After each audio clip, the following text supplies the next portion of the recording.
Well, good evening, everyone. Melissa, let me know that the live stream is good. And welcome to everyone. It's good to have you here. I'm going to start the recording right now.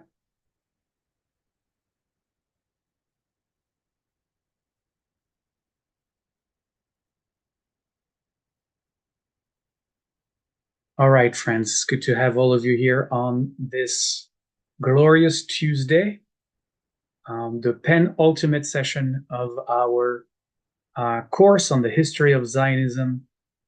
We're going to spend the whole session going over basically about a year, maybe year and a half of the history of Zionism. And it's going to take us the whole session. So there will be a bunch of maps um, and and and a lot is going to happen in this time together. So let's not wait. Let's get started right away and dive into our session. So I left us last time with the final vote on the UN, the United Nations partition plan for two integrated states, if you remember, one Arab and one Jewish. And that vote was passed by two-thirds majority, which was needed for that in that case, over two-thirds of the majority. And the international body of the United Nations voted in favor of the creation of two states in Palestine. That vote happened November 29, 1947. Now, if you notice in the last session, and if you were able to read the assigned chapters, you saw that the vote itself, contrary to the tropes we sometimes hear, sometimes tropes leveraged against Israel, you notice that the vote itself wasn't really a vote of pity that entailed, some kind of feelings of a debt of guilt of the world's nations after the Holocaust. If you remember, and if you read the assigned readings, you saw that as far as, for example, the USSR was concerned, the USSR, the Soviet Russia followed their own clear Middle East geopolitical strategy as they voted in favor of the plan. Truman in America, as you saw, was a staunch ally to Zionism decades before the vote. And his vote was, as we saw, mostly influenced by national politics of the time. Months before a presidential election, and also by the fear of the violence that the Arab nation brandished at the time. And the Latin American was cast because most Latin American countries had favored the creation of a Jewish state since the Balfour Declaration.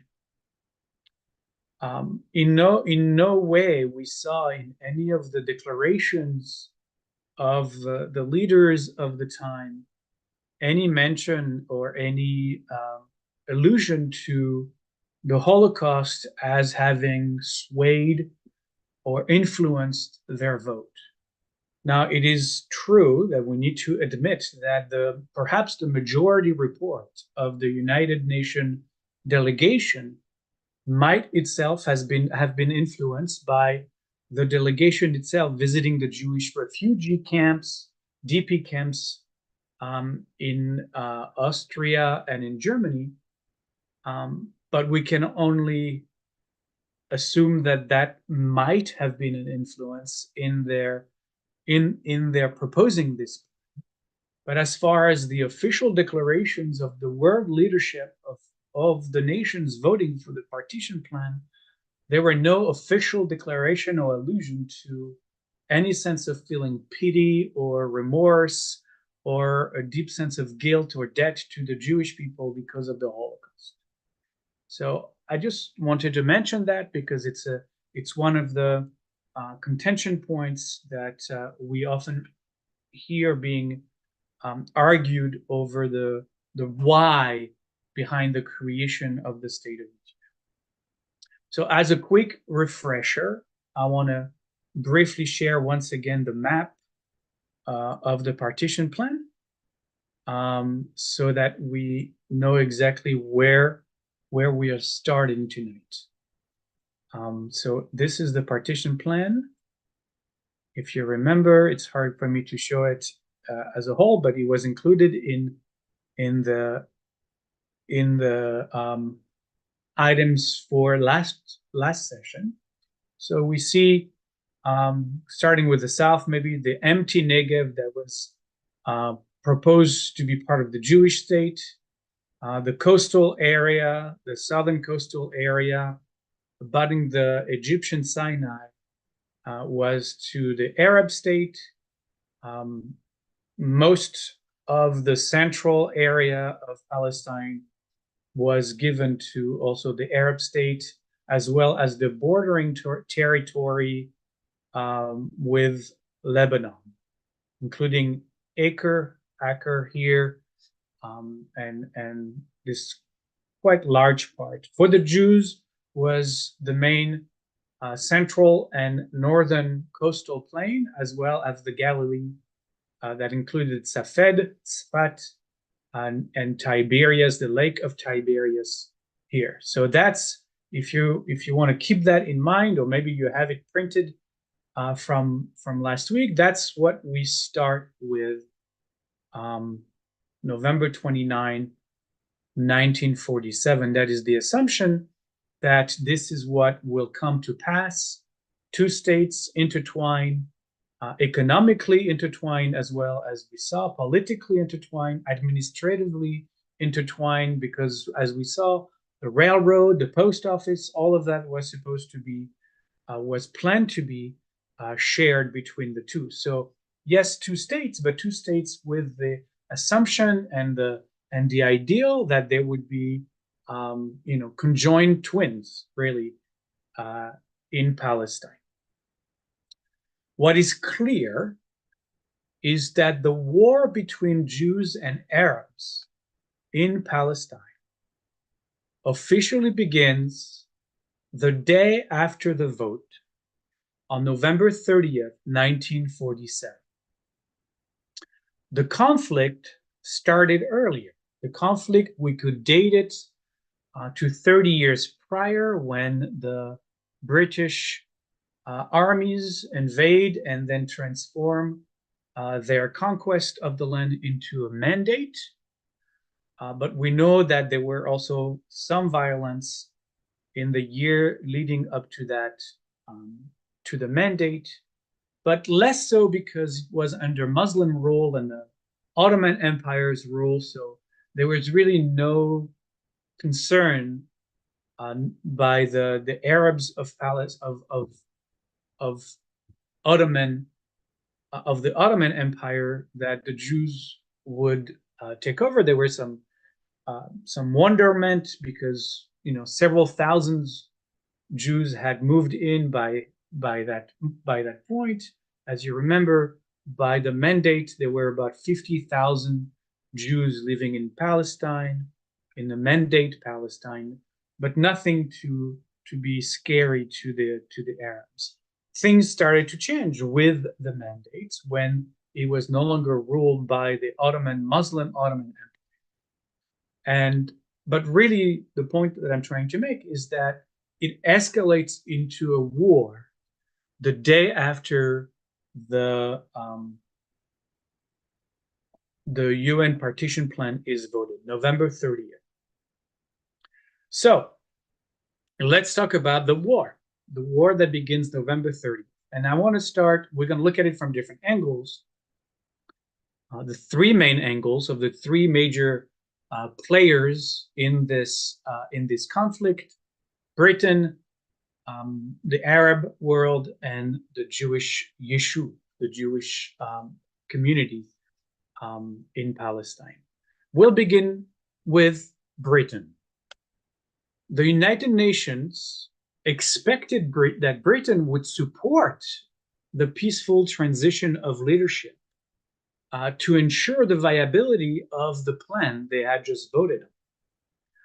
But their assumption was misplaced, as Palestine literally overnight washed its hands off Palestine, and really on November 30th started packing. It was clear to them that their allies were the Arabs, and frankly, to be honest, they really resented the Jewish violence against them that had flared up through 1947, for sure. Besides all of that, Bevin, who was the leader of the Foreign Office of the Empire, Bevin continued to prove himself. I talked in length about him last session, but Bevin continued to prove himself to be, one would say, the worst person at the worst time. Some people rise up to being the best person at the best time. He was the opposite of that. He was really the worst leader in the worst of time. And after the partition plan was voted in, his rants against the Jews really turned more and more anti-Semitic. We hear and see him and read about him asserting that the vote was the result of a Jewish global conspiracy, very reminiscent of the protocol of the Elders of Zion. The vote was the result of a global Jewish conspiracy against Britain, not just against Britain, but precisely against him. He affirmed that the Jews were pulling America's strings, all very anti-Semitic tropes. He believed and spoke of the Jews being sly thieves, having learned their terror tactics from the Nazis themselves. So he really went all in, no holds bar, and spoke his contemptuous perspective and views on the Jews and the Jews of the Yishuv specifically. And his and Palestine's future, his and really Britain's strategic evaluation of Palestine's future was that there will be a total and absolute Arab military victory in the land, as they were expecting the war to see that Arab victory. And that victory would see the complete destruction of the Yishuv and I guess, the complete massacre of the Jews, or at least the pushing the Jews out of the land, where, I don't know, but those were the expectations of Bevin and the strategic planning of Britain's military leadership. And so because of that, they were pushed even further toward the Arab side, which they absolutely, completely believe would win the upcoming war. And so all of their efforts were at this point directed to supporting the Arab plans and the Arab aims. And so Britain did all it could to cause Palestine to implode and devolve into absolute chaos in the 6 months it had left before it packed and went back to London. And it did all this to purposefully implode and let the land devolve into chaos, as to, in their view, favor the Arabs in the war. So that manifested, for example, in freezing the mandate's economic ties with London in order to bankrupt the yet unborn Jewish state. They emptied completely the mandate's coffers and gave hundreds of thousands of pounds to subsidize the Arab war effort. They completely shut down the railroads, they shut down the postal services, and in fact, they strengthened the already very harsh measures of the white paper of 1939, I think. We're still with that one. And on the other hand, they continued selling weapons to Iraq and Transjordan ahead of the war.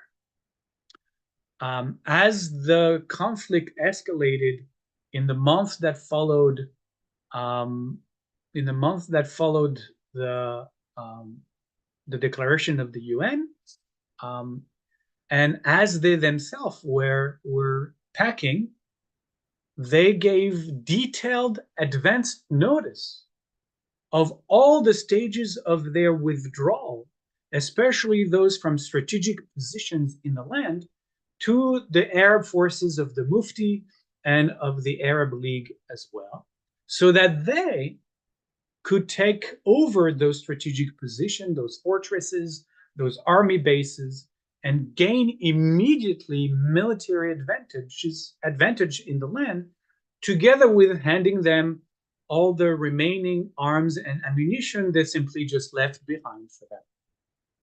So that's what happens from the British perspective, what their contribution to the beginning of the war was. Now, what about the Arab side? So from the Arab side, we see immediately after the vote that deadly violence begins to erupt against the Jews in all the other Arab lands, in particular in Syria and in Yemen. You will read about that in Sachar. I'm not going to spend time in that, but you'll see that immediately they turn to the Jews in their own lands in reaction to the partition. Palestine's Arabs begin to attack, as they did before, mostly undefended religious Jewish quarters in Jerusalem, in Haifa, in Jaffa, and also begin to attack isolated Jewish settlement.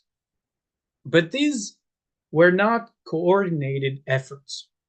They really were, one would define them as spontaneous attacks that were not following kind of a central command of the Mufti or his followers. But what that did is that it created a kind of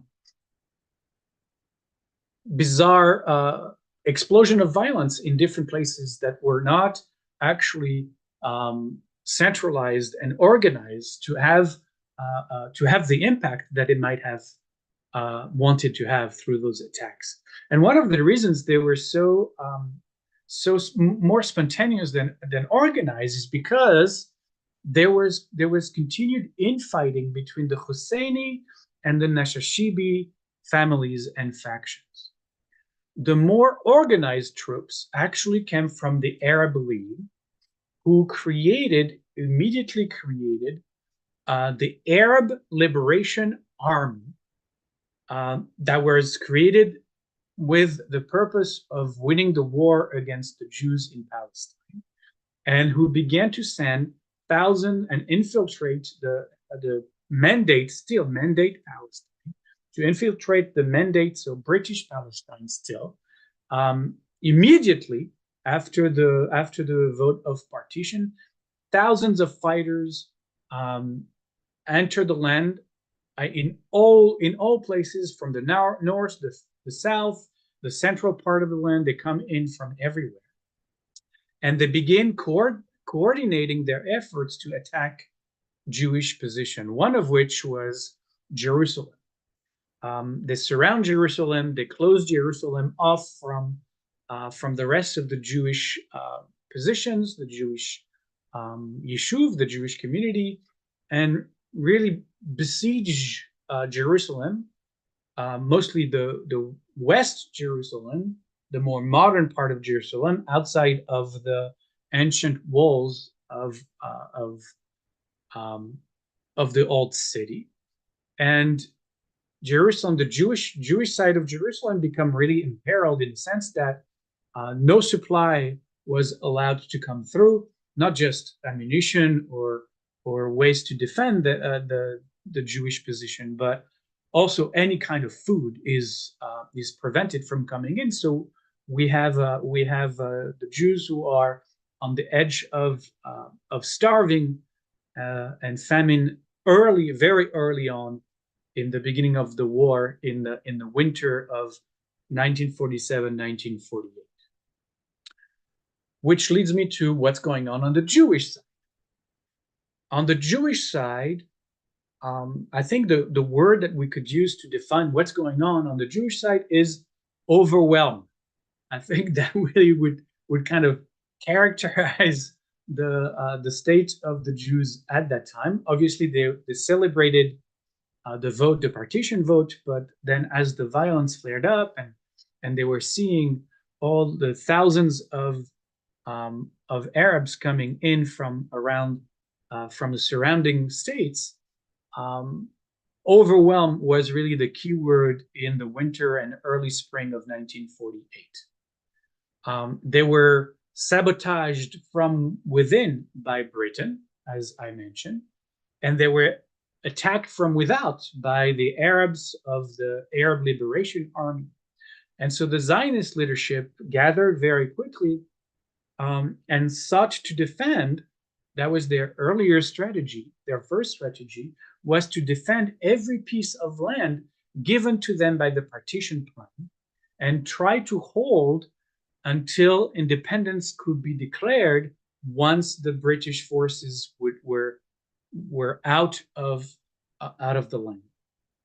And so they decided that their strategy would be to set up defense positions wherever the map had said, the map that I shared with you at the beginning, were supposed to be Jewish territory according to the UN partition plan, because they believed in the UN partition plan. But what that did, as you could see from the map, is that their forces were very dispersed, because if they wanted to cover all of those very small strips of land in the north, in the Galilee, and on the coastal plains, it was even harder to defend in the Negev. They had to put a lot of small units in too many different places, so they were very thin in their defense strategy. And the fact that Britain was giving away its strategic positions to the Arabs was strategically really kind of a stab in the back by the still the rulers of the land at the time. So they were losing one after the other all the strategic high rises and positioning fortresses and military bases to their enemy without having any chance to defend them, for sure. And also, they were very aware and very conscious that beyond trying to hold on to whatever the UN partition plan was telling them was going to be theirs, they also understood that they needed to strategize ahead of what they knew was coming, which was a full-scale, multi-front invasion, Arab invasion, that was months away. In December 1947, the Jews had few troops, and most of those troops were ill-equipped and poorly trained. If you remember, there basically were three bodies uh, that were kind of armed, but they were more, they were little bands uh, of attack groups. There was the Etzel mostly, the Lehi, and the Haganah, right? And they were, they were, they were trained for, short guerrilla war attacks on, on British strategic places, or not actually, in order to disrupt and impact the British rule in the land that was clearly against them. And so they were not really trained as a military force to fight on multi-front, to defend territory. That was never what they were initially put together for. So there we're going to need immediately to try to reverse all of those negative trends going against them. Ill-prepared, ill-equipped, no weaponry, for sure, of any war efforts. Again, little ambushes and other terror attacks were not. You didn't need artillery for that. You know what I mean? So that's what they were looking, uh, that they were missing, that they didn't. All right.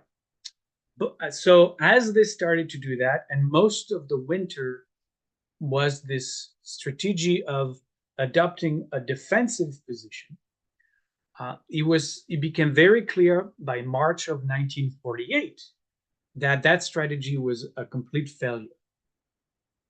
And they needed to, especially the Haganah, needed to switch to an offensive tactic in order to reclaim mostly what they had lost to the Arabs, was those strategic positions that were given to them by the British forces, and those were so key to, the crossroads in the land, to access to high rises and high points, that they couldn't just let that happen, while taking defensive position. They would have been overwhelmed immediately.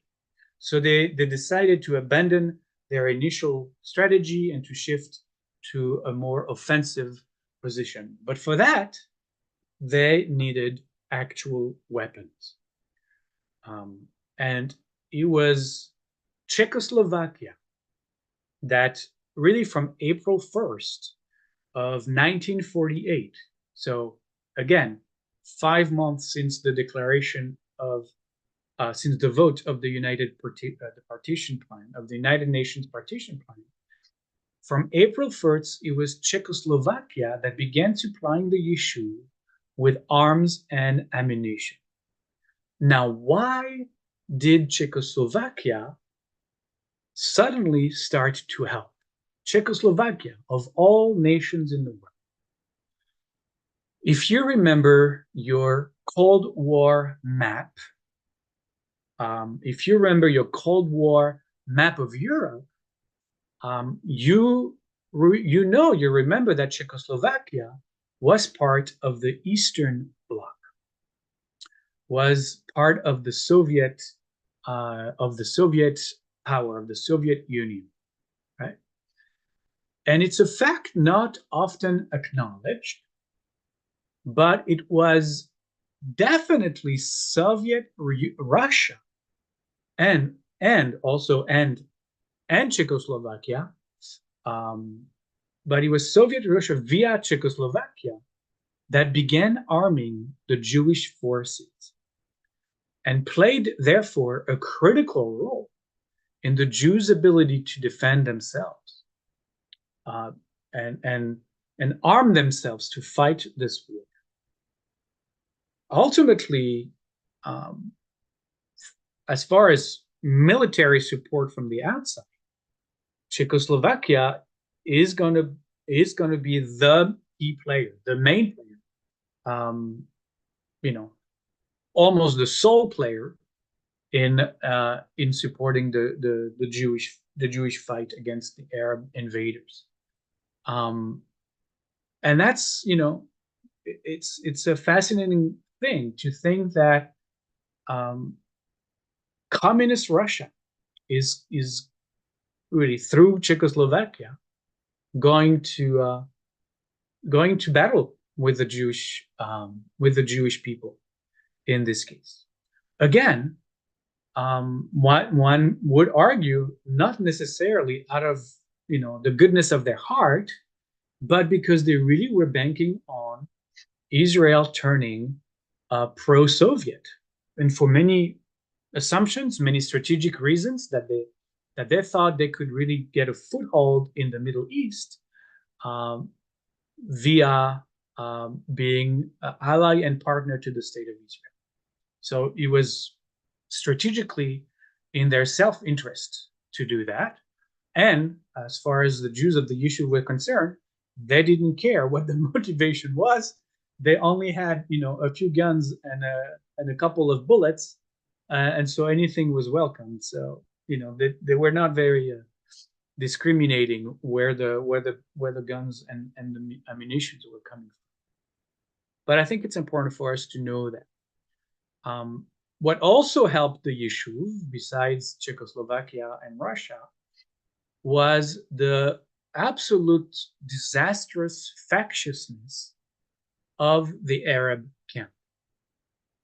Hajj Amin, the Mufti of Jerusalem, wanted full control of any Arab troop in Palestine, including that of the Arab Liberation Army, as I mentioned earlier, that the Arab League had created and that had already infiltrated the land. And the Arab League was very clear and said absolutely not. So, the Mufti, if you remember from the last session, the Mufti had somewhat of a patchwork of 30,000 men who created his militia, and so he decided that he could do it on his own, and he literally withdrew from the Arab League, from being an ally to the other Arab states, and went on his own to fight the war. But the militia, remember that he is in Cairo, right? And his nephew is the one in Palestine who is trying to coordinate those 30,000 militia troops, but he's not doing a great job of it. The militia was completely disorganized, mostly because he was really a band of volunteers. It was poorly run. It had little discipline in its ranks and lack central command. So, though there were 30,000 of them, it was really hard, almost quasi impossible, to activate them into the conflict. And if you could, those 30,000, volunteers were not really coordinated to be of any kind of a great firepower into the war, if you want.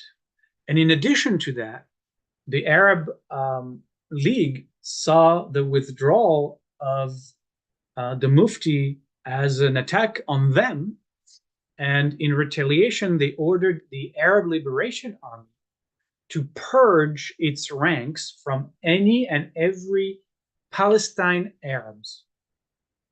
So, maybe fearing that the Mufti could influence them from within by having Arabs that were actually local to Palestine amidst its own soldiers. So there was really this battle already between the Mufti and the Arab League and its Arab Liberation Army. And so that the Arab camp was really divided, unable to coordinate, and that undermined their military actions against the Jews. The forces of the Arab Liberation Army, even at some point, sided with the Haganah and against the forces of the Mufti in the Haganah's successful spring rescue of Jerusalem. They didn't capture Jerusalem, but they were able to create a little corridor that would allow them to resupply and rearm Jerusalem with food and with armament, and which allowed them, the western part of the city, to hold against the Arab siege. And that was accomplished because the Arab League and the Arab Liberation Army sided with the Haganah in and against the troops of the Mufti in order for them to do that. That just to give you an example of how disorganized and in fact feuding with each other some of those forces were doing.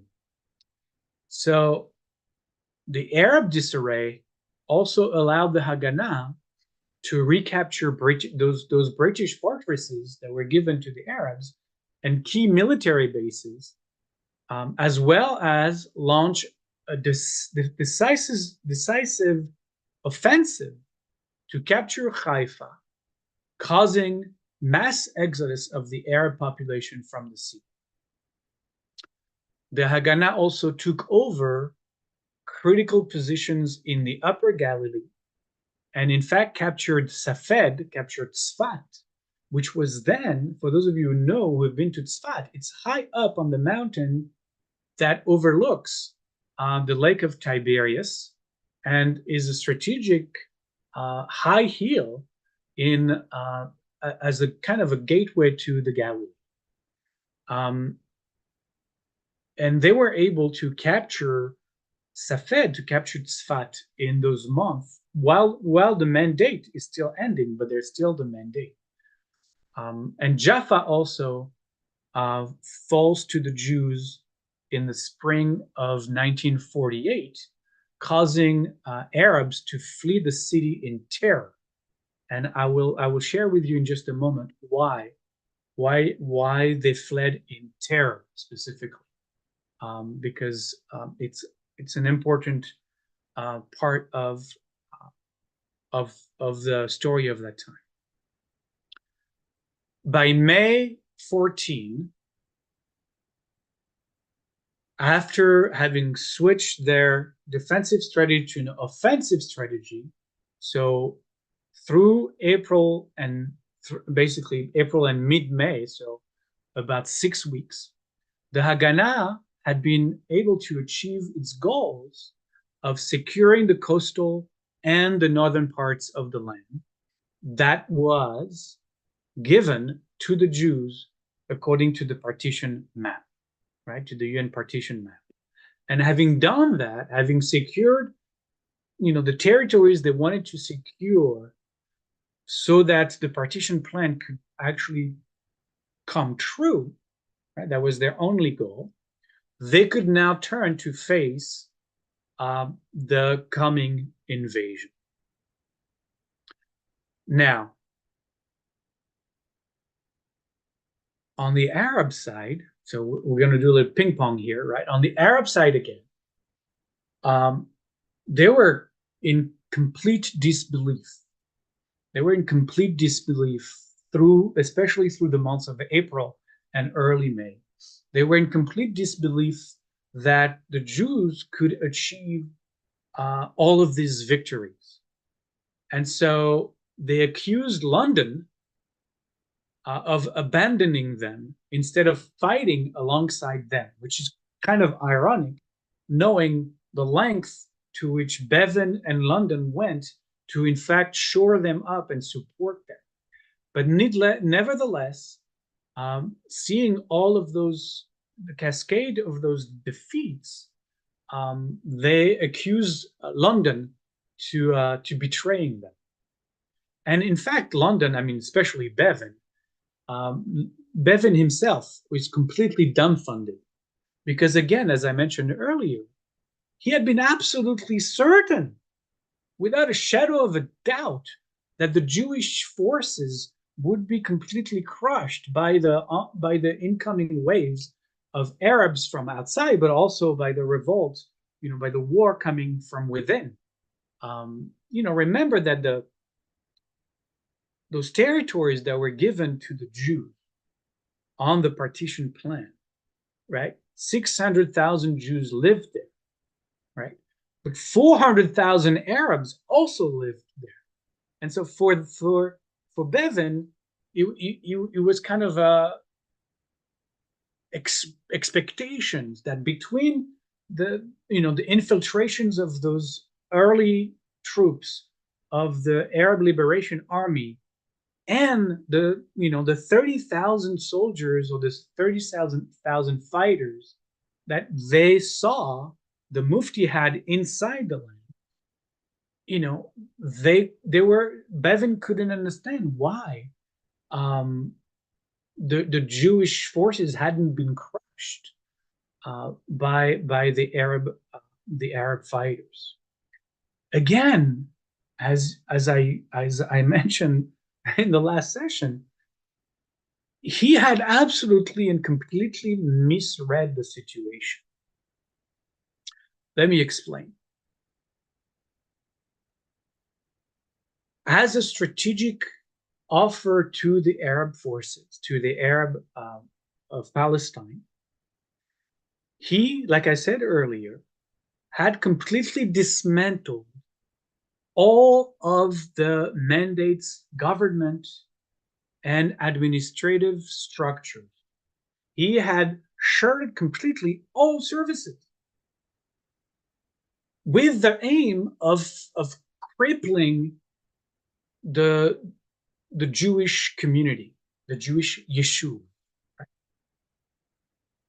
But he did not understand what had happened in the land since the 1880s. He did not understand that it didn't even begin to hurt the Jewish population in Palestine, and that instead it hurt the Arab population. Why? Because what he didn't comprehend was that the Jews had spent decades upon decades organizing and planning for a future state.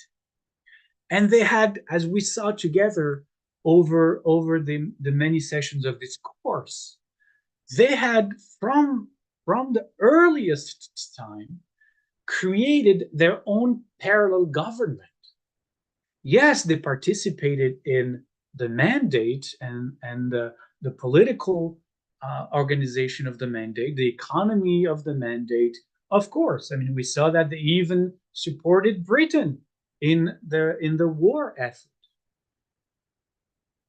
And at the same time, they had from the very beginning understood that if there ever was going to be an independent Jewish home in Palestine, they needed to already create for themselves in the background all the infrastructure, all the administration, everything that would be needed for a state as kind of a plug and play, right? So that when the day came, they could just activate what already existed and begin running the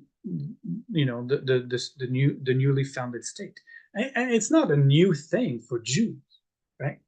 I mean, all of us who know anything about Jewish history, we know that Jews, especially in the Christian world, had to always organize themselves as autonomous communities because they were ostracized from the Christian world.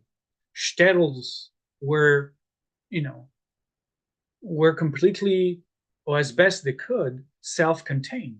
They had their own doctors, they had their own everything, because they could only rely on themselves. So, in fact, what they did is they just duplicated that on the scale of the Yeshuv of Palestine.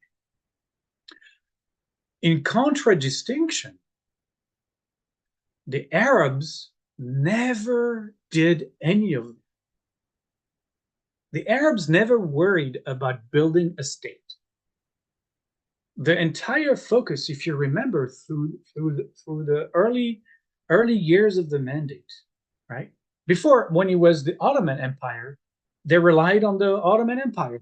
They were citizens of the Ottoman Empire that was a Muslim government that governed over them. When Britain came to rule uh, at the end of the Second World War, if you remember, the entire focus of the Arab leadership, and of the Mufti in particular, was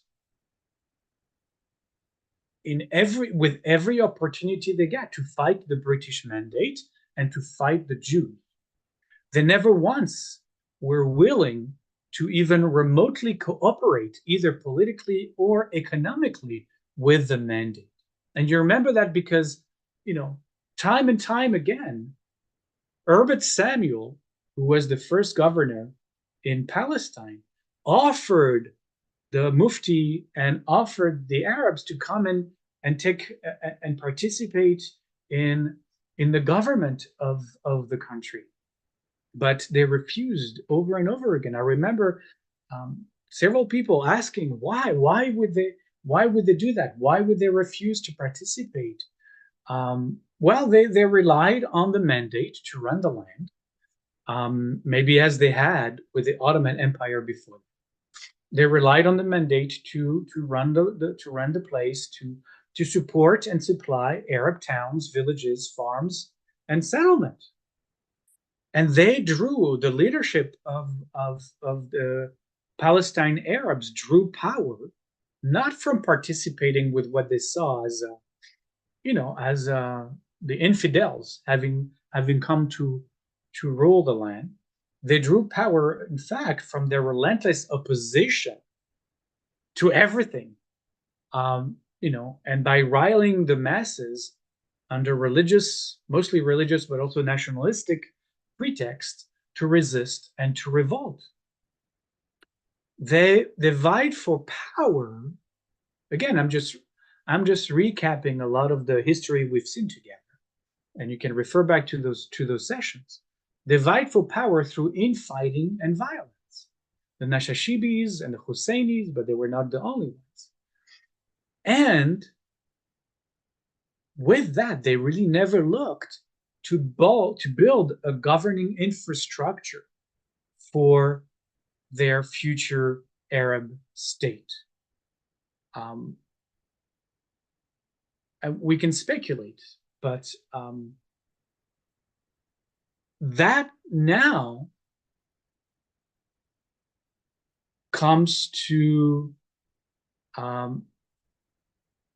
devastate, in fact, their position.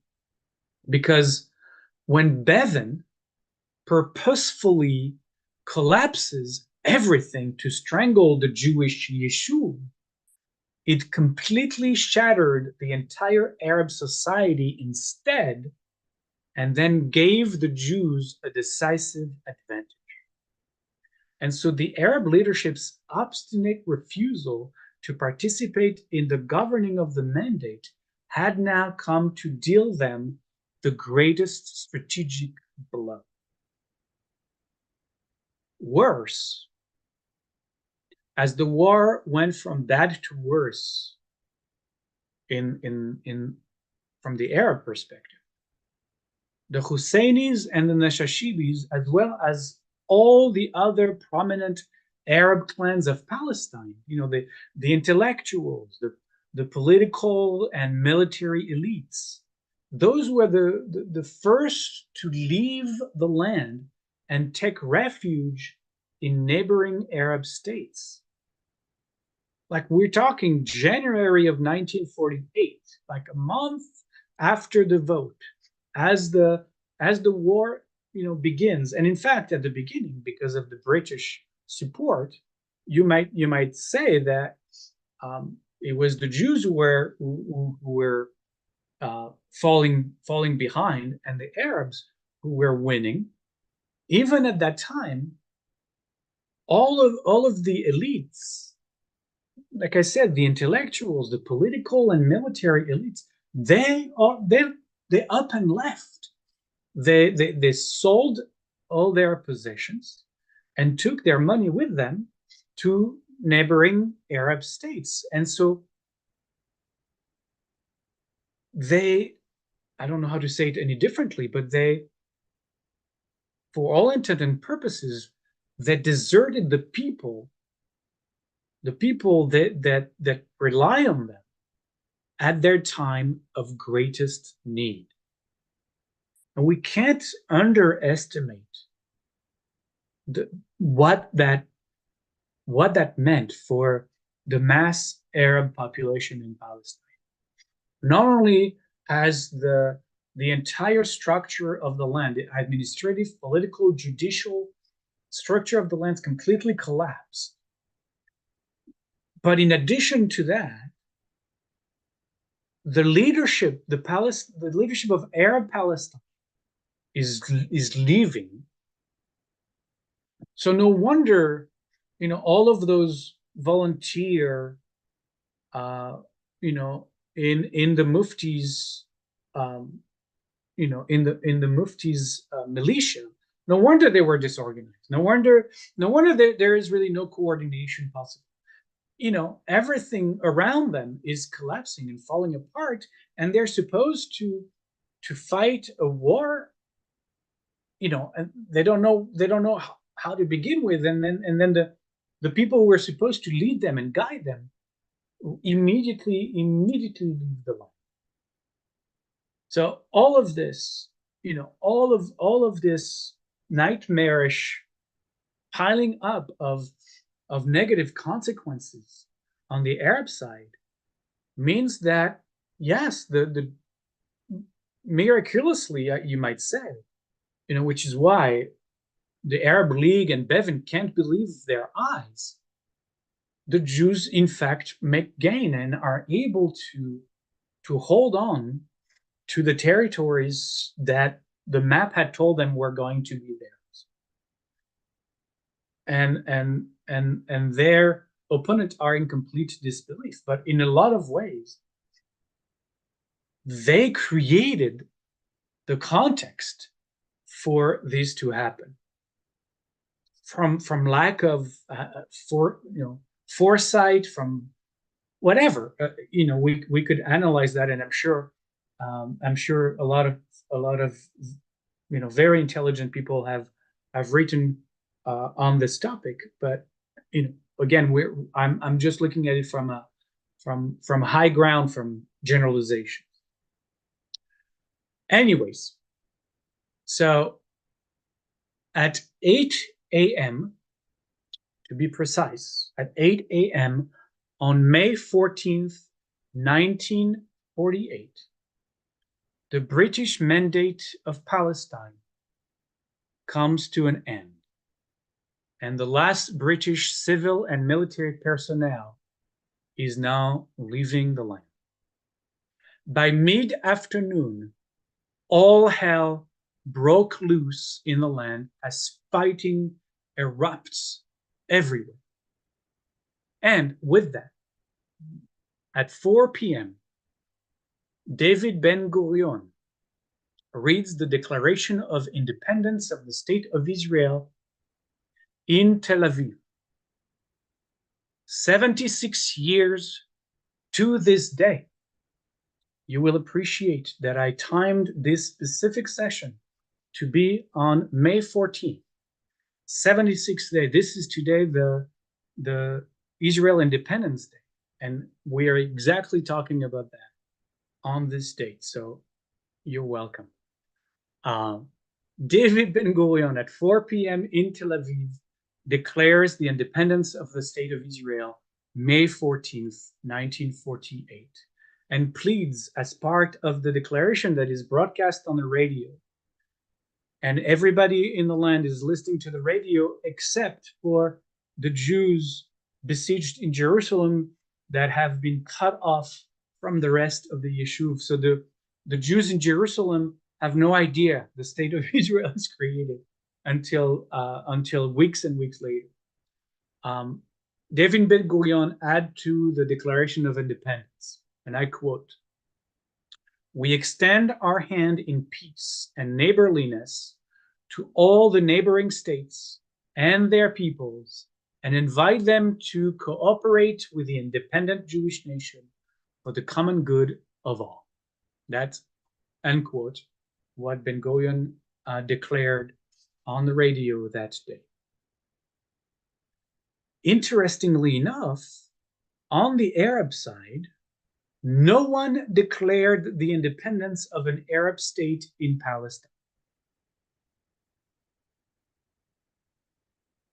No one declared the independence of an Arab state in Palestine the same day that Ben-Gurion did.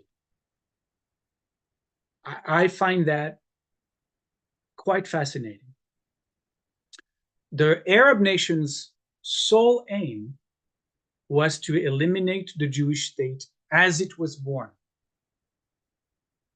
Maybe whether an independent Arab state in Palestine would ever exist remained to be seen, and maybe wasn't really the concern of the Arab League and of the nations surrounding now the newly created, the newly declared state of Israel. It's very interesting to just think about that. Like, because they rejected, maybe because they completely rejected the partition plan, they were not interested in declaring the Arab states that the partition plan had defined in November 29. But before we talk about the Arab invasion itself, I need to open a little parenthesis to this session. I want to again make the point that Bevin's failure of leadership, I'm not the only one, but if you read any of that history, it's not a stretch to argue that his leadership failed. It not just failed the Jews, but as you can see from what I've been talking about this session, is it failed the Arabs as well. But Bevin's failures cannot erase Britain's role in the creation of the state of Israel. Whatever side of the conflict you take, whether you see it as a good thing or as a bad thing, one cannot erase Britain's role in the creation of the state of Israel. You know, Britain was the first nation in history to commit to reinstating a Jewish homeland in Palestine with the Balfour Declaration. Britain integrated the mandate into the British Commonwealth, which is what Bevin dismantled after the UN partition vote. But before that, the mandate was integrated in the British Commonwealth with incredibly beneficial economic and military support to the land. Its fleet, the British fleet, protected the Jews. We have to admit that. It's clear. Its tanks defeated Rommel during the war and the invasion and the takeover of the Nazis. I made that point abundantly clear in a previous session. You know, British soldiers and police officers kept the Jews safe from the Mufti's militias. You know, he wasn't. You know, they wouldn't get a 100% score on the scorecard, but mostly they kept the Jews safe. The Jewish economy had access to the empire's markets. The crown invested billions in building Palestine over the 30 years they were there. They set up incredible administrative structure, legal structures, such that those still benefit Israel's civil society today. So, you know, I would say that Bevin cannot be allowed to have the final word here. And I really hope that I have tried my best to do justice to show both the great light and obviously the great shadow of the British Mandate. It was a really hard position to be in. It was, I might even say, an impossible position to be in. And though they often stumbled and failed, um, they also were a very positive influence um, during the time of their ruling. But let's return to the war.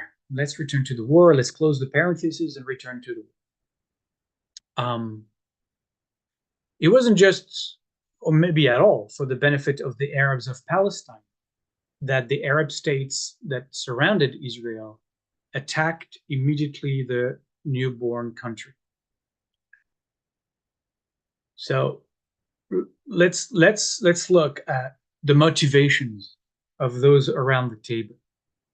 The newly minted King Abdullah of Transjordan, wanted to extend his kingdom to include the Arab section of the Holy Land. Again, it's like nobody's done that. It's very important to understand that nobody's entering in this because of the beautiful eyes of the Mufti of Jerusalem. Everybody has something they want.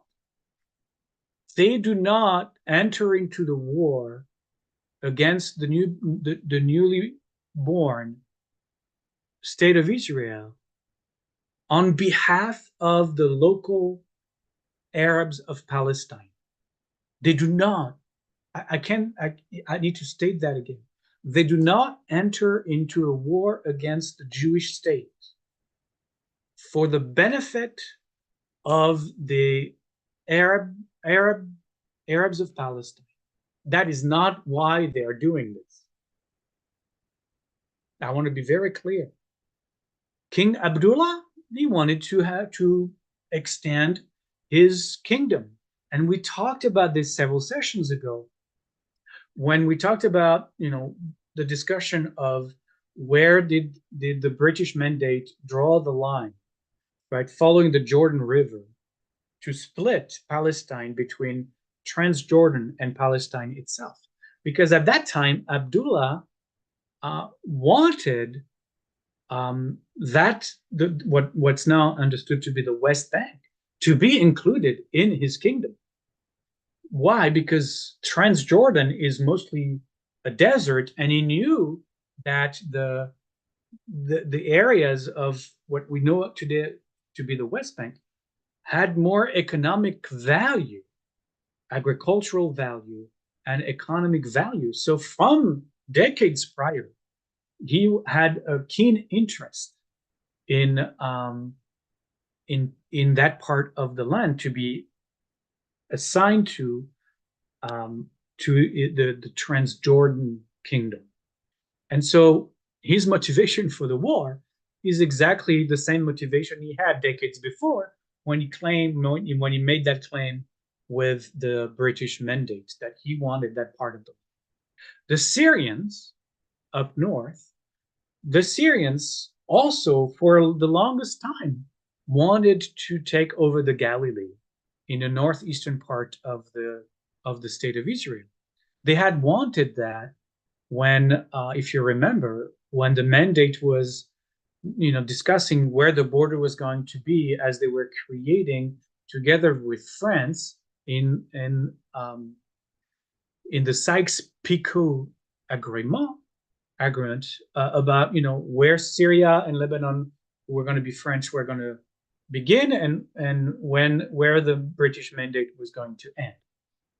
So Syria was already very interested in the Galilee, and it's completely normal that in this case, they want to claim that as well, and that is why they also want to invade.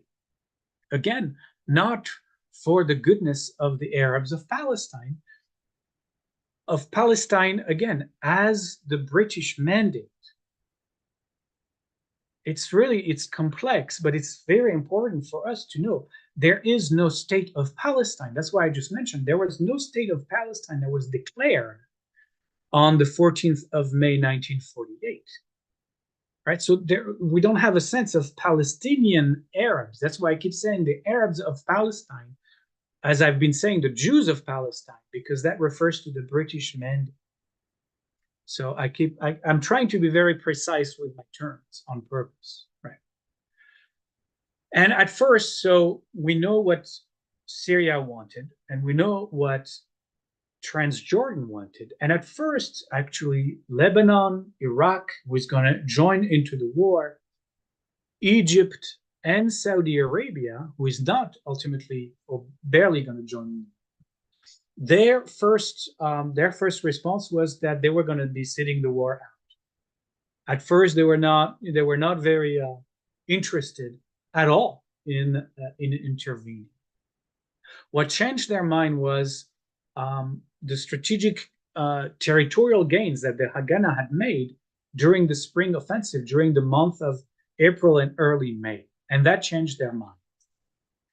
As for the Mufti of Jerusalem, still sitting in Cairo, he and his militia simply wanted to drive the Jews out of the land altogether, and for him to rule over the entire country, one might say, from the river to the sea, from the Jordan River to the sea, the Mediterranean Sea. So each one of them had their own goals and their own aims for this war, which were, as you can tell, very different from each other. And even if the Arabs had been victorious, I can't even contemplate that possibility, but let's imagine that the Arabs actually, as everybody expected, were going to be victorious. Based on what we know, it is unclear at best whether the invading Arab states would have ever relinquished their conquered territory to create an independent state for the Mufti. As we will see after the war, neither Transjordan nor Egypt, who conquered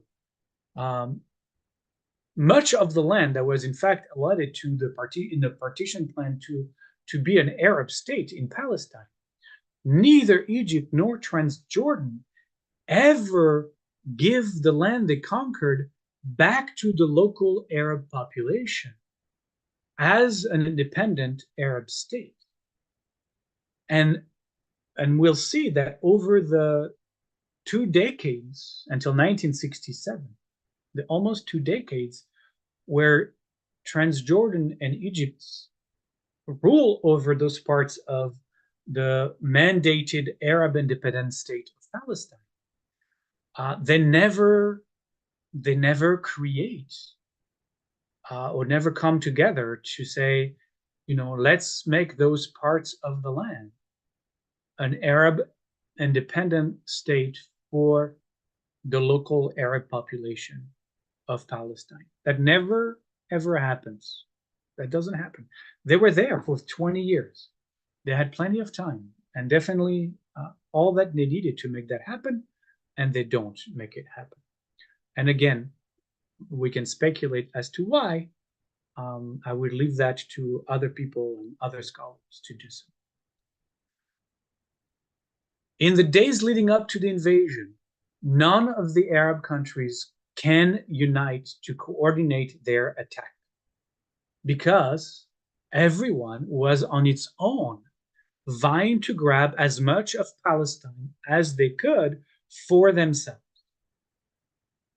And yet, as the sun rose on May 15, 1948, just hours after Ben Gurion's proclamation of independence, all the Arab nations surrounding the newborn state of Israel, plus Iraq, which is miles and miles away, invade the land.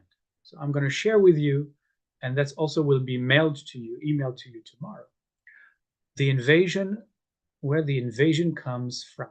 Let me just set it up, and we're going to take a look at it together. Where is it? Here. All right. So let's start. The Arab invasion of the state of Israel, May 15, just the day after the Declaration of Independence.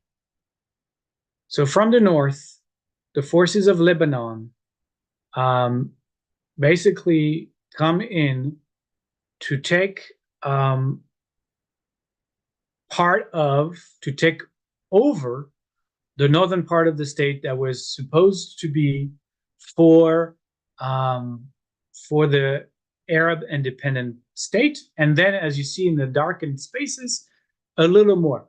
Right, they encroach in the first moments of the war. They encroach and gain a little more territory. Syria begins attacking the the Galilee. Right here, you see there's this little encroachment here. And though it seems small, again, this is the first few days, maybe the first couple of weeks. Yeah, it says until the 1st of June, so the first couple of weeks. By them encroaching in where it's called Mishmar HaYarden, they are, I mean, you can see they're about to cut off completely the top of the map of Israeli possession. But if they pierce through this first advance, there's nothing stopping them to continue further down and take over all the Lake of Tiberias, and who knows what would have happened after that. So I'm going to scroll up a little bit. Transjordan basically attacks and takes over the piece of the land that was given to the Arab in the partition plan, and then grabs a little more, as you can see on the periphery. This is Transjordan. Actually, the arrows in the north, that's Iraqi forces. That's Iraqi forces. So the Iraqi come in together with the legions of Transjordan, but the Iraqi they go in the north of what's now the West Bank, while the legions of King Abdullah attack at the center and toward Jerusalem. Right. I'll talk a little bit about Abdullah's relation to Jerusalem.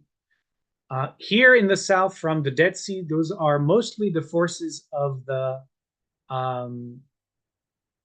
Arab League, the Arab Liberation Army that make gain here. As you can see a little bit, they're very close, and they're aided by the Egyptians. So the Egyptians attack from the Sinai along the shore, pushing. As you can see, they make in the first couple of weeks a lot of gain, together with other forces that are taking over the northern part of the Negev, Beersheba, and they're making gains there, and they're becoming very close. If you see, to touch and to cut off, very close, to cut off that little bubble of still Jewish territory, a lot of kibbutzim there, and they're come very close by June 1st to completely isolate and cut off the southern part of the Jewish state, having completely conquered almost all the Negev. So you can see in June 1st how desperate the Jewish positions are. Everything is really thinning out, and the Jews are massively retreating from a lot of places. How do you fight a multi-front invasion of armies when you barely are little forces trying to coalesce together? And understand. So Jerusalem, you see the top of the Dead Sea. If you go left, there's a black dot, and that's Jerusalem. Between Jerusalem and Tel Aviv, right, is 30 miles. So basically, between where the expansion of the Arabs are and Tel Aviv is maybe 10 miles.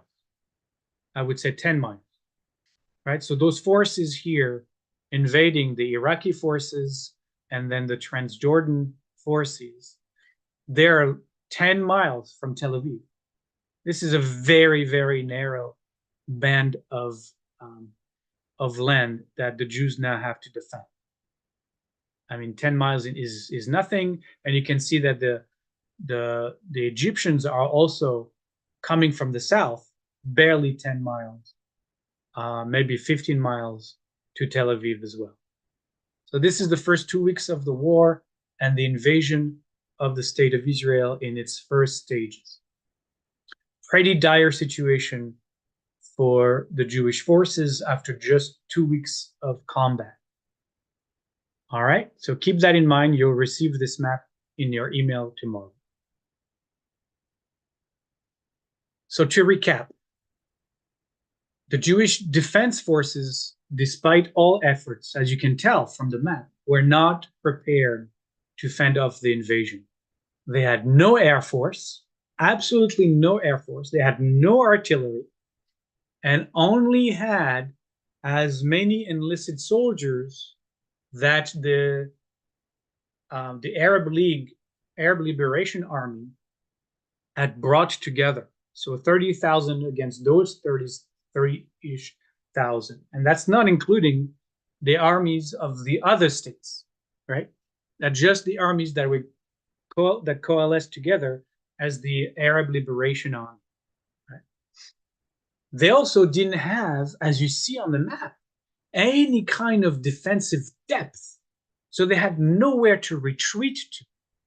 And so holding every position was absolutely critical on all four fronts: Lebanese, Syrian, Transjordanian / Iraqi, and in the south, Egyptian front. They had to hold. They had nowhere to go. It was either that or the sea, really. And so maybe some speculate that fighting with their back against the wall was, in fact, what motivated them, what motivated the Jewish soldiers. Now, Transjordan's Arab Legion and the Iraqi armies, as you saw, concentrated their effort on Jerusalem and the surrounding of Jerusalem. The Syrian and Lebanese armies attacked from the north and into the Galilee, as you saw, and the Egypts crossed over from the Sinai to open the southern front. Now, what happened? The Lebanese forces first were making great progress, and they were so happy with having taken over so much land so quickly that they decided, after conquering just a few outposts, that for them the war was over, and they could just sit there, and they had gained all that they wanted to gain, and so they stopped their offensive. What you saw on the map is as far as they ever went. They've basically taken what was already given to the Arab in the partition plan, and a little bit more of the western side of the Galilee. The Syrians themselves were armed with heavy artillery. They were incredible armored divisions as part of the armies that far outmatched anything that the Jewish defense forces could put in front of them. And that little encroachment, like I said, was just a bridge into Israel to overrun the Galilee in a matter of days, maybe a few more weeks. And they could have easily advanced,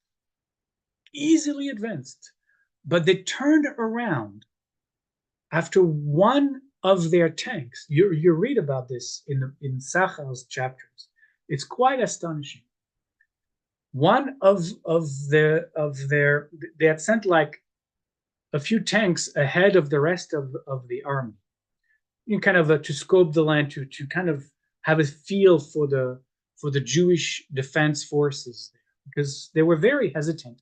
Again, they're coming into this having seen the Jews taken all these positions, so in their imagination, they think that, oh my goodness, the Jews suddenly are really able to fight, and we're going to go in, we're going to go very hesitantly. And that's what they did. They kind of like want to, put a toe in. So they send a few tanks and say, okay, see what happens. And they attack kibbutz Degania, which is one of the oldest kibbutz in the land. I think I mentioned it in one of the early sessions. And figure if they can take over Degania, then the highway to conquering the Galilee is wide open. And so they send those first few tanks, just to poke the defense forces. And this soldier, the head of the troops there, his name was Moshe Dayan, scrambled of an old First or Second World War, I don't remember, anti-tank, heavy, cannon. I don't know what you would call it. That was the only one that they had, and they had salvaged just a few rounds of munition. And they managed to hurriedly put that piece of old junk of previous war military and aimed it at the first tank in the short column of tanks that were coming to poke Degania. And lo and behold, it was a direct hit. And the tank exploded, burst into flames, at the horror of the other Syrian tanks that thought, we are doomed. They must have 1,000 of those anti-tank, cannons or whatever they were, and we're not going to be. It's the end of us. And so they turn around. They thought that there were more such ambush type situations in the works. They had no idea that it was the only anti-tank weapon the Haganah ever possessed. And so they themselves decide to stop their advances and take a more defensive position. And as they do so, they never are able to go on the attack again, and only positions themselves in the defensive. I mean, incredible. Now let's we're going Lebanon, Iraq. Now we're going down, and let's look at the Iraqi forces. And the Iraqi forces were not much more successful. I mean, we see that they managed to gain a little bit of territory on the outskirts of the UN partition plan territory that was assigned to the Arabs. But what happens is that they're too spread out throughout the northern part of the West Bank, right? And so they stopped their offensive in order to take defensive positions inside the Arab designated territories. I mean, the Iraqi forces, they came a long way, and you will read about this, but this trip from Iraq through Transjordan to get to the front actually didn't help them. They lost a lot of their of soldiers. They lost tanks. They lost artillery, because it wasn't easy back in those days to cross over such a spread of land that was mostly a desert. Anyway, they came to the war, one might say, with not very enthused about it, if you will. And that lack of enthusiasm, in fact, prevented them from pursuing their offense, both northward, that would have allowed them to split the Galilee from the coastal area. They stopped short of that. And if you remember from the map, they were just miles from being able to connect with the Egyptian forces that were coming from the south. And they failed to do that as well. And so they stopped, like I said, some 10 to 12 miles from the Mediterranean, and for some odd and incredible reason, never pursued a more offensive positioning after that. The fiercest battles actually took place in the south, with the Egyptian coastal and invasion together with the Negev. Um, and the fiercest battles were really um, as the Egyptians were advancing along the coast and threatened Tel Aviv. And not not Moshe Dayan, who stopped the tank invasion of the Syrian army with one round of anti-tank ammunition. Yigal Yadin was the general who fought the south, and his battles were much more involved and very fierce. And they were able to miraculously really stop uh, the advancing Egyptian armies uh, by a powerful subterfuge that you will, I'm not going to talk about it now because it's too long to explain how they did it. And you will read all about it in Sachar's chapter. But something of incredible military prowess and genius that allowed them to do that. You'll read all about it. Make sure you read the chapter this week. Frankly, if Tel Aviv had fallen, that would have been the end of the 2-week-old state of Israel. That would have, no matter what would have happened anywhere else, Tel Aviv was the big city, was the major city, and if Tel Aviv had fallen, that would have been it would have been game over. It would have been game over. But that didn't happen. They stopped them also 10 to 12, maybe 15 miles from the city, and so history turned out to be a different kind of history.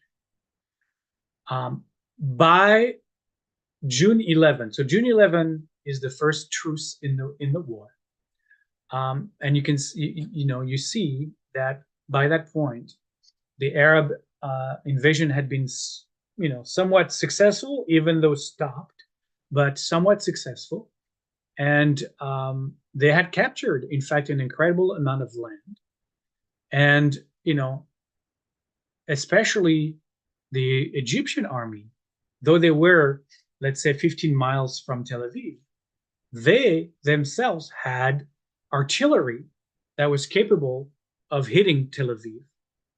They were also positioned just outside of Jerusalem from the south, and as you could see, they had captured the Negev.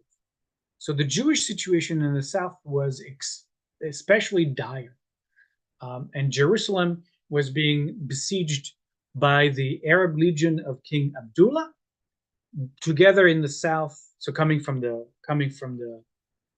east, and the Egyptian armies from the south. Now Abdullah and the Arab Legion of Transjordan is the only one that I hadn't talked about yet. So Abdullah, as I said earlier, had a very clear aim regarding Palestine. And he was never going to allow an independent Arab state in Palestine, and saw that the Eastern Arab area of the partition plan absolutely and completely as part of Transjordan. Why wasn't he ever going to give the Arab of Palestine independence? Because, to put it bluntly, he hated the Mufti of Jerusalem. Remember that the Husseinis had attempted to assassinate him years before, as he was in negotiation with, or about to take over, the West Bank, what we call the West Bank today, as part of his kingdom. You remember that they attempted to kill him. And so he was not a big fan of the Husseini and of the Mufti. And so he was not going to give the Mufti a state. He was not interested in any of it. What he yearned for is to capture Jerusalem. He wanted to capture Jerusalem because, on one hand, the Muslim religious significance of the city, of course, but mostly because he saw it as compensation for his father's loss of Mecca and Medina. Remember the Sharif Hussein was his father, right? And he had lost Mecca and Medina to the Saudis in the war there of 1920. So he has a very narrow vision in this war, which is to keep these legions mired in Jerusalem, fiercely attacking and wanting to take over the land. But that was also fiercely defended by the Jews, as we see, who in fact didn't allow him to divert his army's tremendous firepower. And they were some of the most highly trained, if not the most highly trained forces in the Arab world at the time. And so because he was so focusing on Jerusalem, he didn't allow his troop to participate in the rest of the conquest, which could have made a tremendous effort, as we see, as everything was moving in favor of the Arabs in the early days. And his troops never participated in fighting in the front line of the invasion because he just was so focusing on Jerusalem. The truce of June 11 lasted an entire month.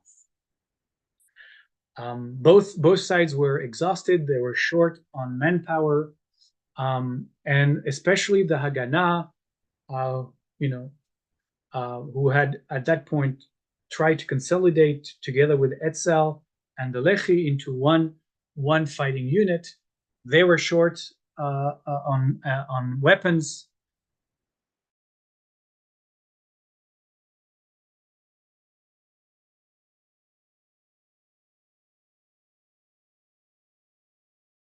The truce of June 11.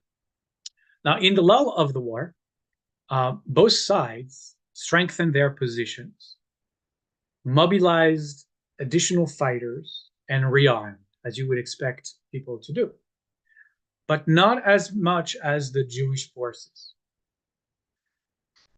Israel had built some factories to manufacture small armament, but they were not really able to put them into action until the British forces had departed. As soon as the British forces left, they kicked those factories into high gear. On top of that, more weapons was arriving secretly from Czechoslovakia, including this time heavy fighting equipment, artillery, armored vehicles, tanks, and even they were able to smuggle in planes and bombers that they flew illegally from the US and Britain. Illegally because I don't think either Britain and the US knew that was happening. There were new recruits that were enlisted and trained during that month. And so when the Arab liberation armies and the Arab forces grew by 32,000, from 32,000 at the start of the war to 45,000 by the truce, Jewish forces grew from 30 to 60,000. And they were now transformed into a full-fledged modern fighting force. Now, the Egyptians were the first to break the truce and resume fighting in the south on July 9. And they were quickly pushed back, and Jewish forces counterattacked. Well, the same happened in the north against the Syrian outposts that we saw the encroachment of the Syrians, as well as around the Tel Aviv region, this time against the Arab legions and the Iraqi forces. The Jews now were on the offensive. They opened a corridor to support Jerusalem. And everywhere the Arabs were now retreating. Abdullah repositioned his troops in the defense of Jerusalem's old city, which had the consequence to make his legions now a completely isolated non-factor, really, in the war altogether. And so by July 18, just 9 days into the start of the war again, Israeli forces pushed beyond the territory allocated to them by the partition plan. Even if Egypt was still defending their positions in the Negev.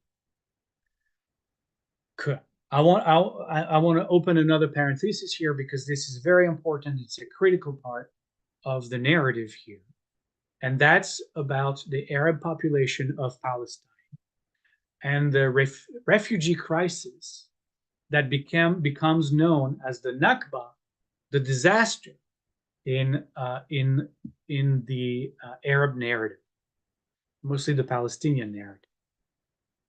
So I want to make sure that I speak of all sides of the conflict.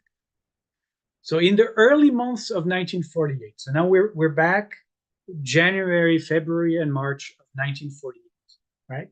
So I'm moving us back a little bit in time. In early months of 1948, so just after the partition plan was approved, as I mentioned earlier, some 30,000 Arabs left Palestine, right? And you remember, those were the elites, the very wealthy, city-dwelling business owners, the local leaders, the rulers of the population.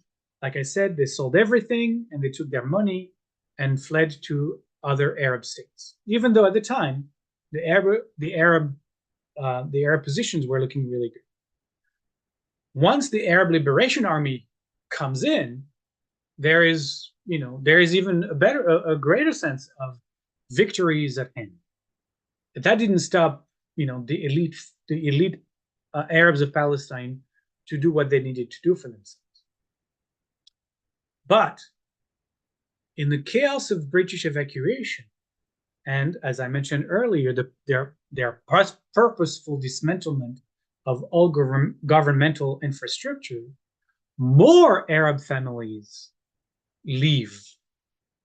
This time, it's all of those who were involved with the Mandate administration. So again, those wealthy families who now are jobless, you might say, the mayors, the judges, the civil servants, even thousands of large farm owners, and wealthy citizens of villages and cities. And so when the Jewish forces captured Haifa, we see some 45,000 Arabs who flee to Syria, to Damascus, and to Beirut, ahead of what they believe was going to be the bombing of the city by the Arab counter-offensive.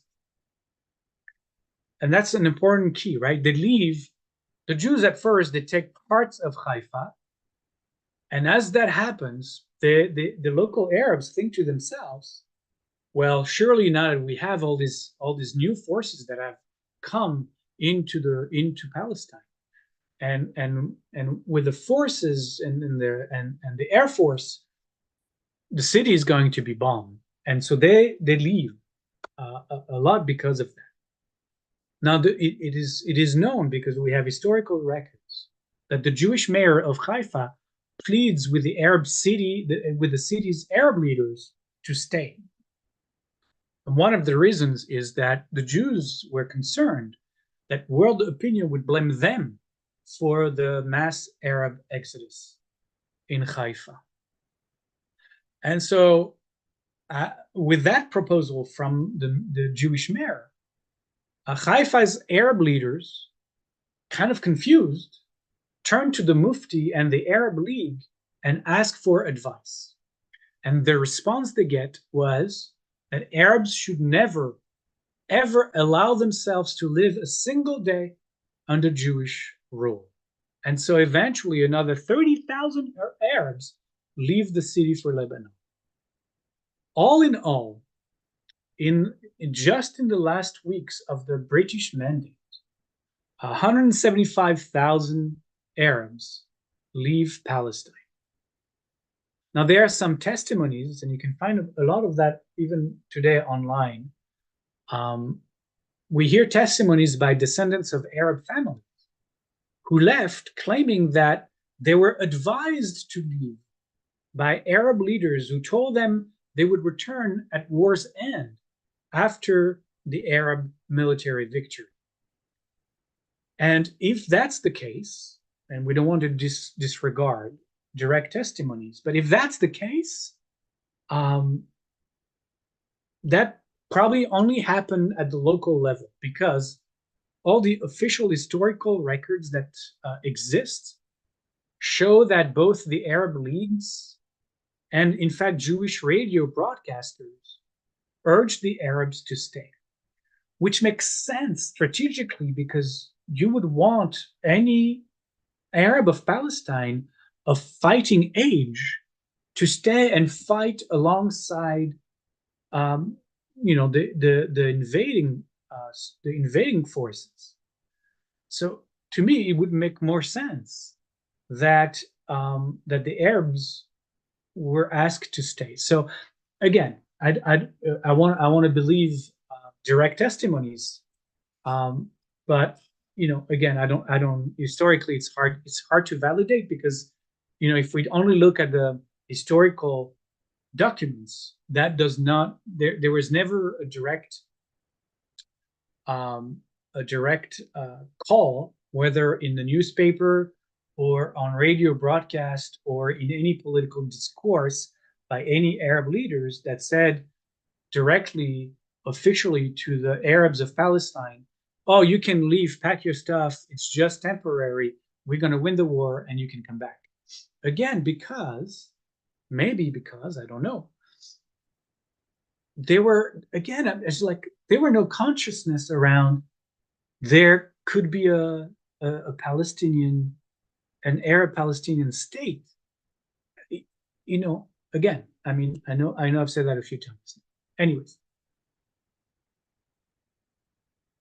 historians, claim that this early mass exodus, still during the mandate, so when the British were still there, was mostly due to the hurried departure of those local Arab leaders right after the UN partition vote. And that led to the collapse of Arab civil society at the worst time, especially when you consider that, we're dealing with a semi-feudal society that relied heavily on its elites. So as the war progressed now, Jewish forces who captured strategic Arab villages begin to expel Arab inhabitants and to blow up houses that were used as military positions. Right? This is happening, and we need to claim, we need to affirm that that's also a reality. We can't, Jewish forces, as part of the war, did what they did, and I want to name that, right? So they captured Arab villages, they expelled Arab inhabitants from their villages, and in some cases they blew up the houses that had been used as military positions. Arab forces also used many Arab villages as military bases, and so these villages became targets of the war.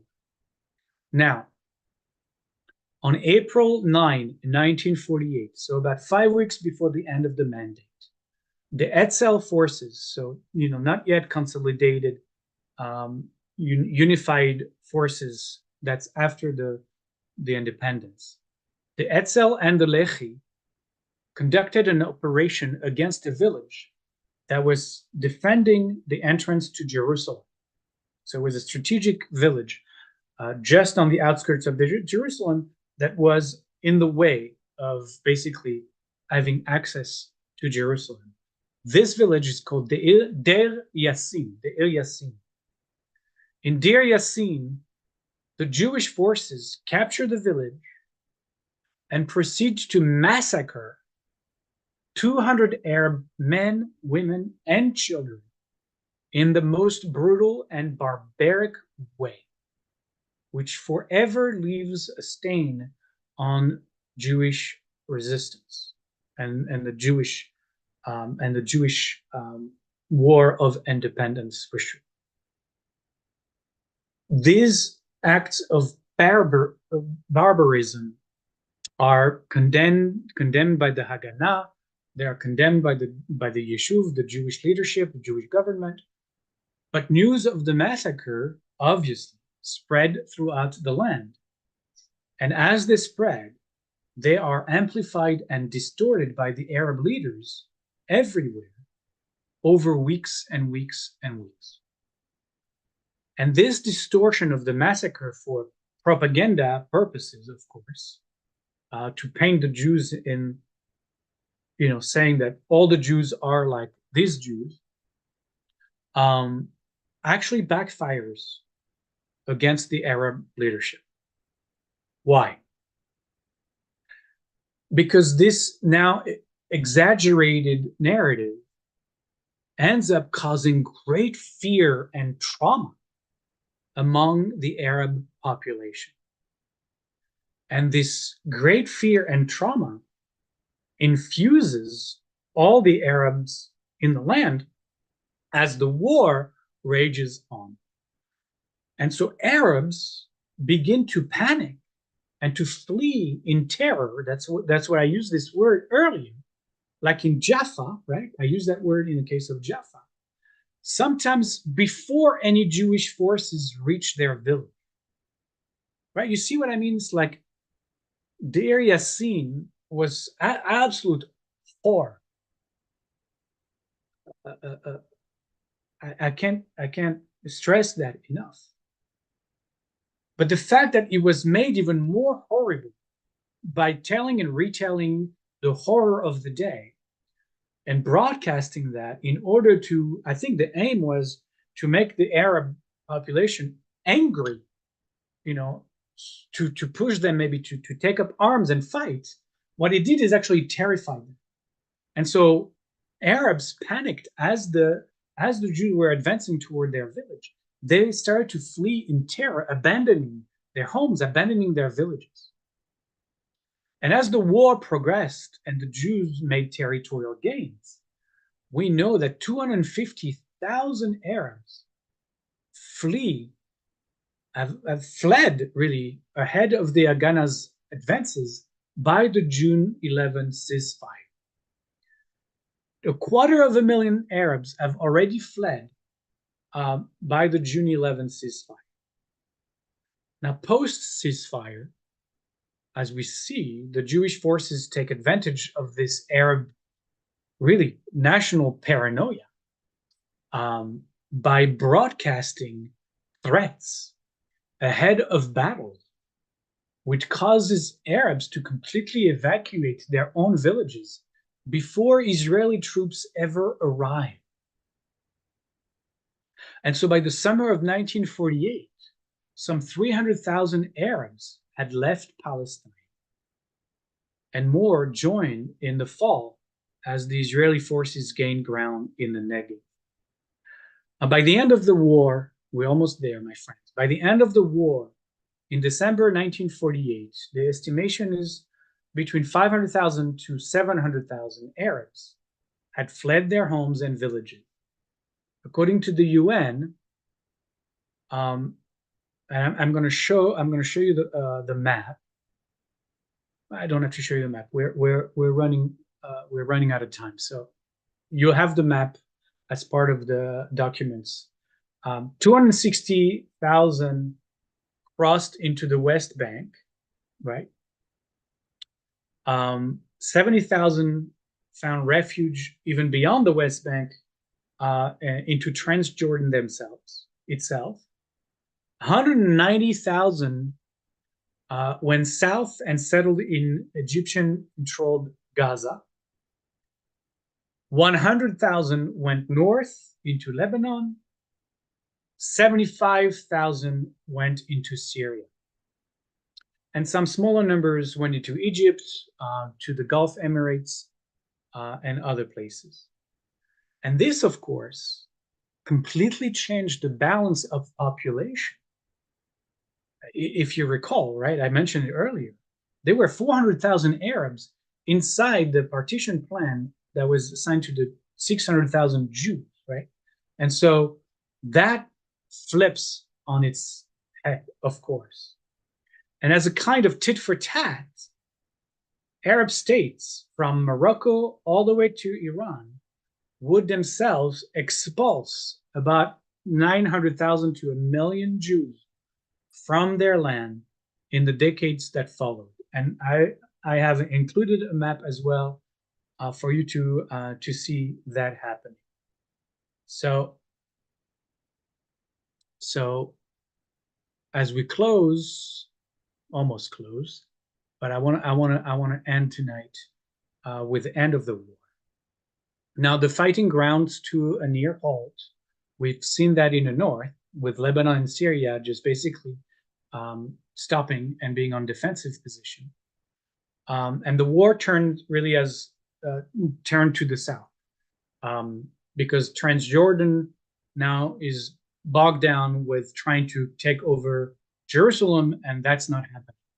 So they also stopped right there. Everybody stopped. Just the Egyptians are still fighting for control of the Negev. You'll read those great battles in Sarah's chapter. And by the way, I didn't realize, but the book was written probably in the early 1970s. And there are a couple times, and I was shocked, where Sachar uses the N-word, probably a reflection of the language that was still used at the time. So when you see that, just remember that this is a 50-year-old book. And we might not have, or there might not have been an edited version that changed. So there'll be a couple times where you'll do a double take. It's like, is this really, what is he writing? So just remember, this is a 50-year-old book. Anyway, long story short, the Israeli forces outmaneuvered the Egyptian armies in quite stunning battle tactics. Again, Yigal Adin, just incredible general. What is most important to note beyond the battles themselves is the ongoing incredible antagonism between Egypt and Transjordan that really eventually spelled doom for them in the war, because they both wanted what they wanted and competed for territory in Palestine. And so each side manipulated the local Arabs. And here's what they did. Each side, in turn, organized and declared fake Arab-Palestinian governments. The Egyptians declare a fake Arab-Palestinian government headed, with its capital in Gaza, that was now headed by the Egyptian puppet that Hajj Amin, the Mufti of Jerusalem, had become. And on the flip side, King Abdullah declared and organized a fake Arab Palestinian government in Jerusalem, having anointed Sheikh Hassan Muhyi al-Din al-Jarala as the new Mufti of Jerusalem, which was under the king's, was the puppet of the king. So now you have two Muftis of Jerusalem, with two local governments, one in Jerusalem, in East Jerusalem, and one in Gaza. It's just to give you a sense of the conflict happening during the war between Arab countries. The king, Abdullah, also manufactures some kind of plebiscite, whereby local Palestinian Arabs begged, demanded the annexation by the Arab Legion of all of Arab Palestine. So he could, legally justify the occupation or the conquest of the West Bank, basically. And so with Amman opposing Cairo, the Egyptians' army are fighting in the Negev, completely abandoned to their fate by the other Arab armies. And so the defeat of the Egyptians is at this point almost, you know, preordained, you would say, and is really ultimately complete. And so much so that it takes the intervention of Britain. Britain intervenes. Talk about irony. Britain intervenes and threatens to join the war on the side of Egypt based on an obscure treaty signed in 1936 that, according to the treaty they unearthed, that mandates Britain to intervene if Egypt was threatened by an outside military force. Now, bear in mind that in 1936, Egypt is Britain, right? But never mind that.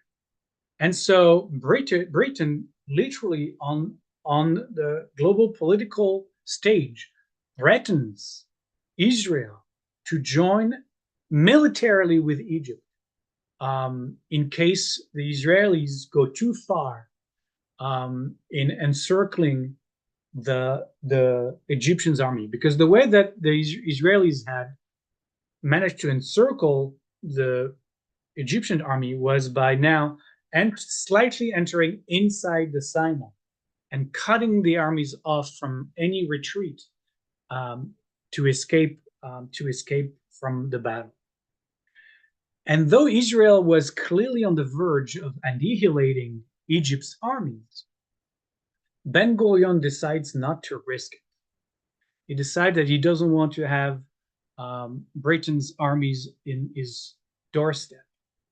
He feels that the territory gained was enough, and he allows the Egyptian forces to withdraw back into Sinai. He literally opens the door. So by January 1949, the war has ended, and armistice treaties follow. And all territories, negotiated territories, were given based on the military line, the front line. So Egypt keeps control of the Gaza Strip, and Israel regains the entire Negev. In the north, all forces, Lebanese, Syrian, and Israeli, withdraw back basically to the partition plan borders. So even Lebanon, who had made some gains, they go back to the partition plan borders. And actually, north of that, because Israel takes that part of the northern part of Israel that Lebanon had taken over and pushes Lebanon further north. King Abdullah of Transjordan, gains control of what is now the West Bank, including East Jerusalem, Bethlehem, and Hebron. Now, the one thing that never appears on any map before, during, or after the war is an independent Arab state in Palestine. And to this day, that state hasn't as yet to come to be. Well, I'm not going to discuss what there is today. That's a different course, and we might get into politics, so I don't want to do that. What the Arabs saw really as a divine curse upon their house. I mean, how else would you explain 5 armies plus thousands of forces already in the land, unable to claim victory in a war, if not by a divine curse? And as you read all of those battles in the chapters, you'll see the Jews really understand that this was an absolute miracle of biblical proportion. There's really no other way to understand this. Like the whole Moshe Dayan victory in Degania with one round of ammunition, with an all ragged, anti-tank piece of equipment from antiquated wars, that just one Syrian tank was enough to stop the entire Syrian army just it boggles the mind. And so, miracle, really miracles. And you'll see there's more in those battles. Miracles of battles that should never have been won. Miracle in the dominoes of circumstances that inexplicably fell in the Jews' favor. Miracle that by war end, the Jews have expanded their territory, the one given as the partition plan, by some 20%. So I need to show, there's a couple maps now I need to show, and that's what we'll close with that tonight. And I know I'm way out of time, but so there, doesn't, we have to do it. We have to do it. So the map are here. Share screen. Here is, you'll see the gains. All right, so on the left is the partition plan, right? At the end of the war, all the purple areas are ultimately what Israel takes from the invading or now retreating armies. So that's 20% more than what was given to them at the beginning, right? So that's what happens. Okay, you'll have that as well in the email tomorrow. All right, let me just close. I was talking about miracles. Miracles that the Jews survived the Arab revolt, they survived the onslaught of 5 countries invading, that a Jewish state was born, that the Jewish national home of the Balfour Declaration was finally, after 2,000 years, a reality again. How can we not see this as a complete and absolute miracle, right? It's mind-boggling. By April 1949, and I'll end with that, after all the armistices were signed, nearly a year after Ben-Gurion proclaimed Israel's independence, Zionism came to its realized end, right? Zionism is over. Remember, Zionism, we defined it, the first session. Zionism was the nationalist movement for the establishment of a Jewish national state in Palestine. That was the Encyclopedia Britannica, right? A movement for the establishment of a Jewish national state in Palestine, the ancestral homeland of the Jew. Zionism was now over. Why? Because it's fulfilled its purpose. As a movement, Israel was born. So we can say that by April 1949,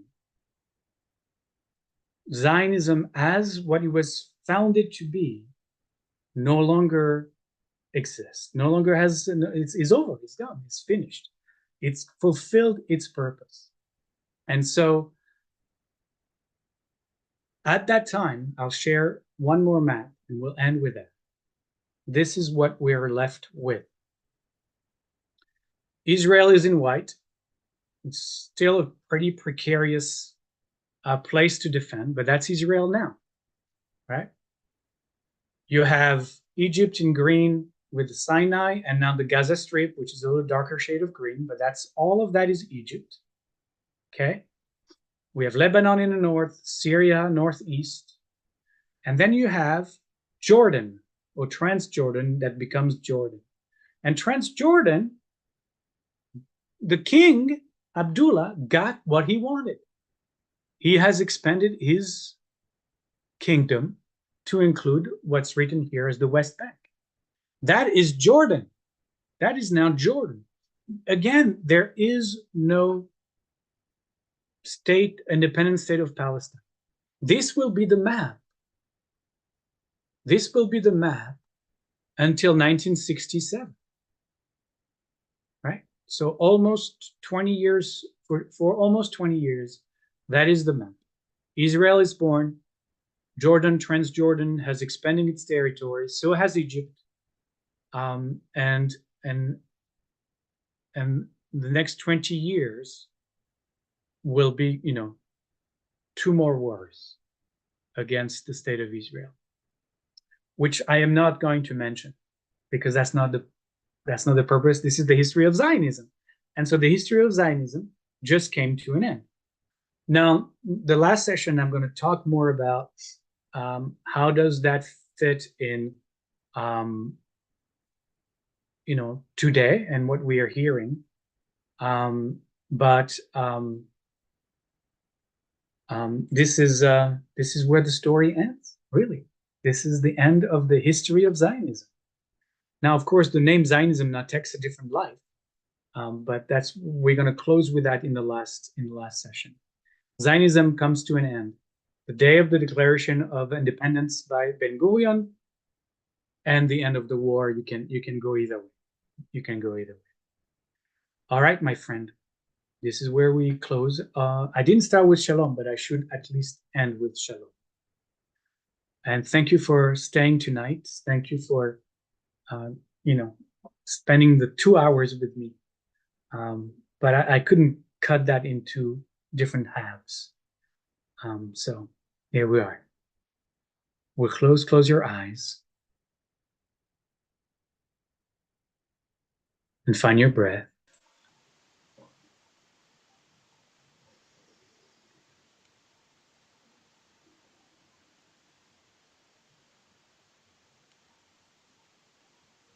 And take a breath for Shalom.